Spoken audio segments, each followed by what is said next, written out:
organization are all about being professionals. All right, and Jimmy Butler loves it, but there are some people that give him flack. All right, for really wanting to be like that, being a perfectionist, being what they call a maniac as far as preparation and intensity and wanting to win. I thought that's what the NBA was all about. Wow, that's so right. We have people who sit there and don't understand what it takes and pop off and want to psychoanalyze everything. No wonder our kids are getting mixed messages. Well, I mean, all I can tell you is Jimmy Butler has had a tough track record himself. Let's go back to Chicago. He was with Tom Thibodeau. Definitely a high maintenance act. Goes up to Minnesota, didn't work out very well. Goes to Philadelphia, didn't go out well. And all of a sudden, he's the star, so to speak, in Miami, and he's carrying the torch from Dwayne Wade. So maybe it takes a few places until the guy finds the right culture and where he fits in, and he's treated with the proper amount of respect that he definitely deserves, Bill. And he's found a spot with Miami, and more power to him. So that first team you always go with, second or third, it's the system, the coach, the management. I mean, let's take Jalen Ramsey for a minute, okay? A guy that we've spoken about before.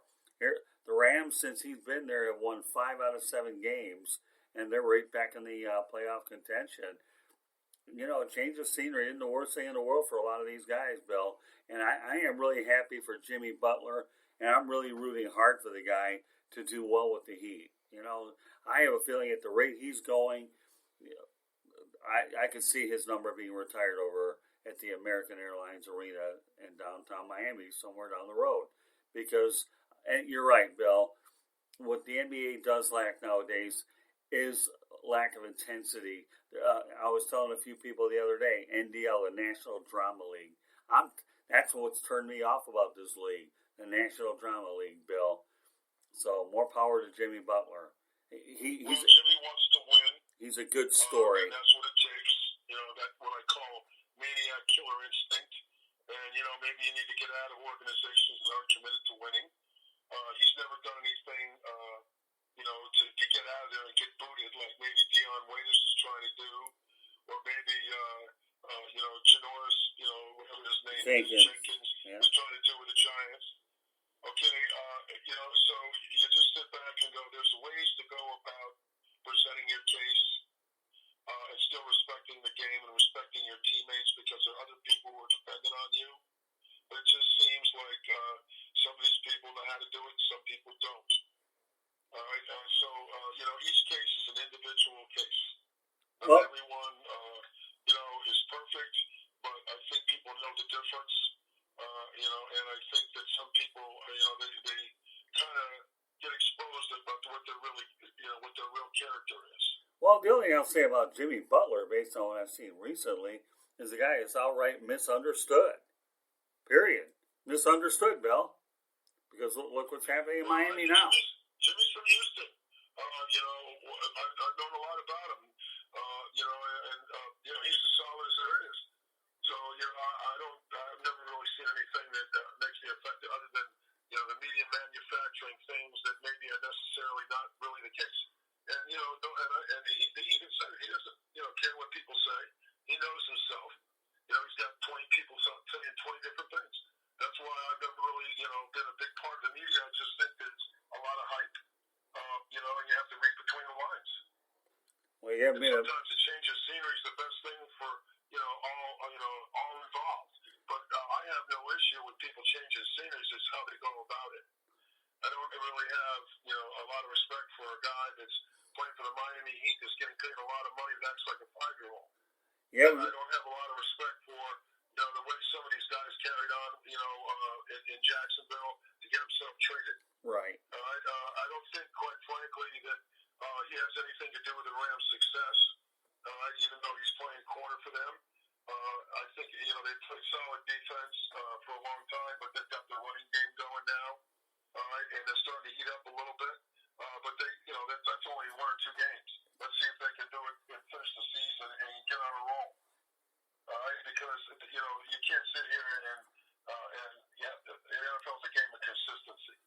So we'll see if the Rams are going to be consistent because this is a great test for them this week against the Cowboys. Right. Well, you haven't been a part of the media until I dragged you in it, but now you're with me in it, buddy. That's all I can tell you. It's okay. You have an opinion, and I'll tell you what. A lot of times, it's a really, really good one. Let's go on to Terrell Suggs, who got released by the Arizona Cardinals. I guess it was a mutual thing between the two. Terrell Suggs, I think, could be an impact player come postseason time. If I were a bet man, I think the Ravens could probably bolster that defense by adding them for a couple of games. Or who knows, maybe even the Patriots. You never know. Well, T. Sizzle is a Raven. Even though he's playing for the Cardinals. And the reality of it is, if somebody goes down, I wouldn't be surprised if he winds up, being activated, and being signed because they know what he can do. Like I said, the rich going to get richer, so you never know. I was just kind of surprised that that's going on, but then again, maybe it's a blessing in disguise for him.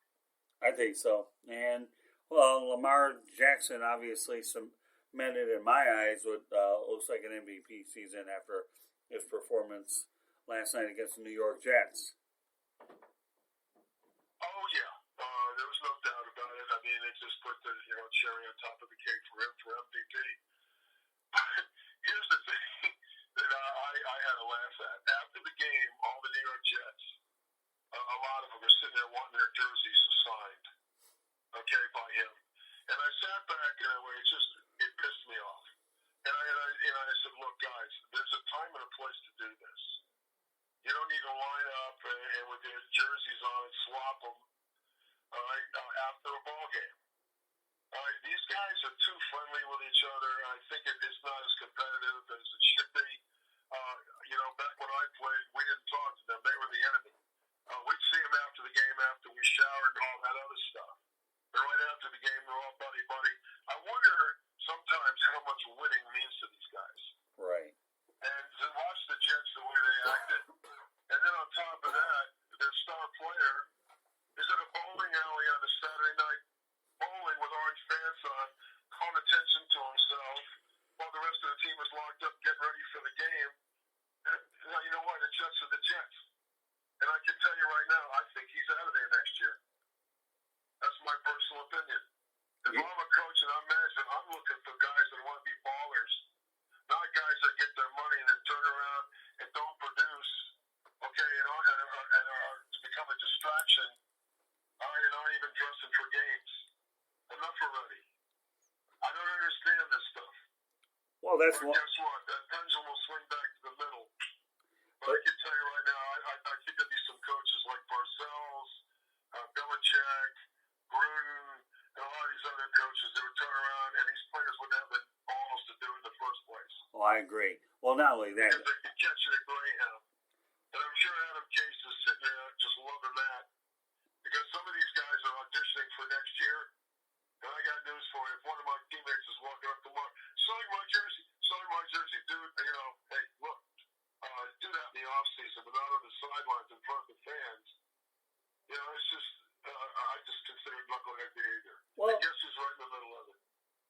They're right there for their star player. So he didn't even dress for the game. He has the flu.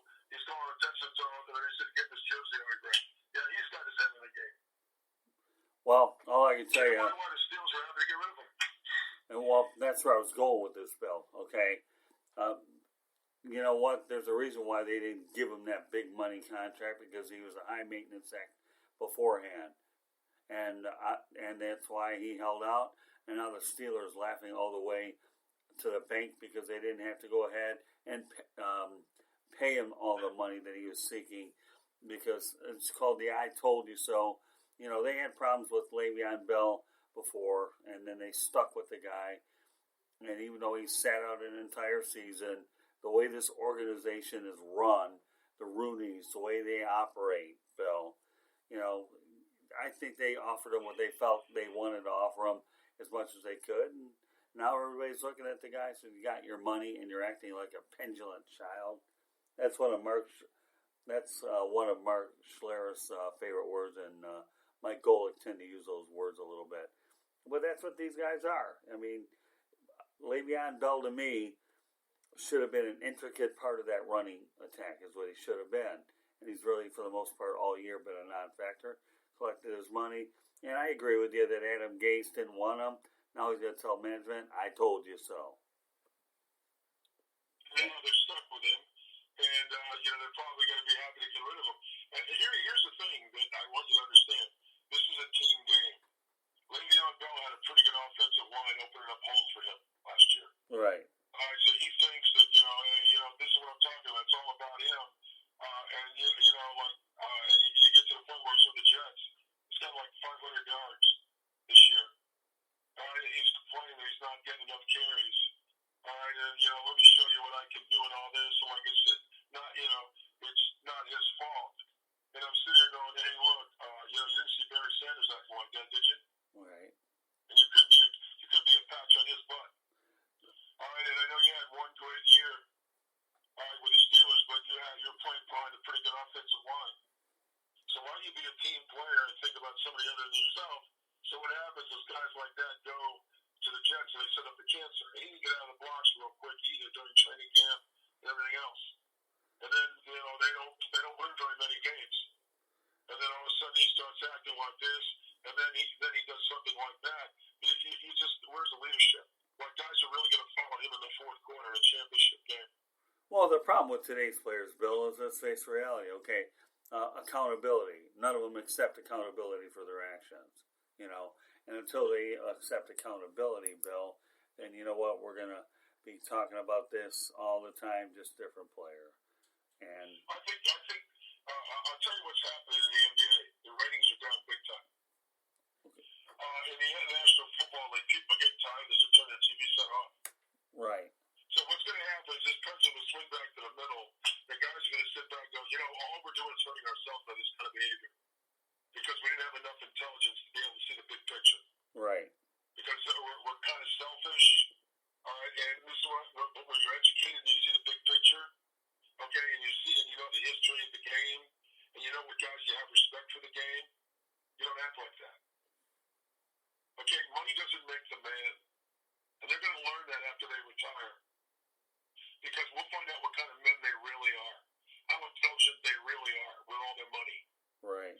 And I'm telling you right now, I see a lot of stuff out there where these guys are one-trick ponies. Oh yeah. Yeah. So we'll see. We'll see what happens. I wouldn't be surprised in 5 or 6 years that after these guys are retired, they're in all kinds of trouble. Oh, no doubt about it. So, all right, let's talk about something positive for a change, and that's the Lamar Jackson season this guy's having. I love Lamar Jackson. I worry about him. He played lights out the other night, but the reality of it is, he's a running back. A lot of times he's taking some serious hits when he's back there passing. And let's face it, come playoff time, there are going to be some guys that can take some cheap shots at his legs. So, this is a game of consistency and longevity. So I just hope he stays healthy. Because one injury, torn knee, and you got RG3. And that's what's really interesting is they got RG3 right behind him. And, when if Lamar gets hurt, RG3 has learned a valuable lesson. And also know that he knows how to handle social media because he was one of the first guys to get buried with it. But he as my boy Steve Young says, he climbed out of the hole. And that's what a real pro does. Just like Ryan Tannehill climbed out of the hole. Okay? Baker Mayfield is sort of on the fence. He's starting to figure it out. All right? But guess what? Winning solves a lot of that. Being with an organization solves a lot of that. So I love Lamar Jackson. I love watching him play. I think the Ravens are the best team in the NFL, easily going away. But that could all change with an injury. And let's face it, as they come down the stretch, don't think that some of these guys aren't going to take some shots. It reminds me of, remember Jim McMahon when he was the quarterback for the Bears? Oh yeah. That defensive tackle just took him and threw him on his back. All right, and basically banged him, and to the point where he was injured with the Bears. Okay, so you got to be able to handle the things that are thrown at you as a result of being successful. So the Ravens Lamar's got a target on his back now. All right, and I love the guy to death. But we got to keep him from getting the hits. So let's just hope that he stays healthy because he's All right, so when we put this program in perspective,